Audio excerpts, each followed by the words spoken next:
गावचे सुपुत्र बाळूमामांचे निस्सीम भक्त, बाळूमामा देवालय आदर्श सेवेकरी बघा क्रमांक 16 चे कारभारी माननीय भीमराव बर्मोभोरे बापू कारभारी यांना बाळूमामा आदर्श सेवेकरी पुरस्कार प्रदान व हातनूर गावचे पोलीस पाटील सचिन शामराव भोसले यांना आदर्श पोलीस पाटील पुरस्कार प्रदान।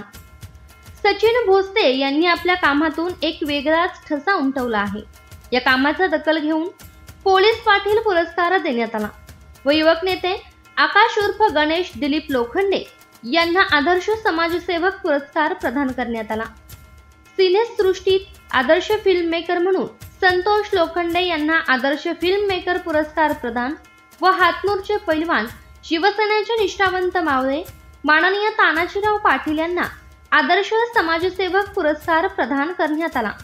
हा पुरस्कार होणाई न्यूज मराठी व शिवधनुष्य फाउंडेशन यांच्या वतीने समाज कल्याण माजी सभापती ब्रह्मानंद शेठ पडळकर, सांगली जिल्हा भाजपा सहकार्य विभागाचे जिल्हाध्यक्ष लोकनियुक्त सरपंच ताजीभाऊ पवार, सिने अभिनेत्री कुमारी प्रतीक्षा जाधव, संजय दाजी चव्हाण व सांगली जिल्हा शिवसेना जिल्हा प्रमुख सोशल मीडिया अधिकराव आभा लोखंडे आदी मान्यवरांच्या उपस्थितीत प्रदान करण्यात आला। यावेळी हातनूर परिसरातून त्यांचे जोरदार कौतुक होत आहे, तर त्यांच्या पुढील वाटचालीसाठी लाख लाख शुभेच्छा। शुभेच्छुक साहित्यरत्न लोकशाहीर अण्णाभाऊ साठे कला क्रीडा सांस्कृतिक मंडळ हातनूर, पैलवान ग्रुप हातनूर व सर्व ग्रामस्थ यांच्या वतीने शुभेच्छा।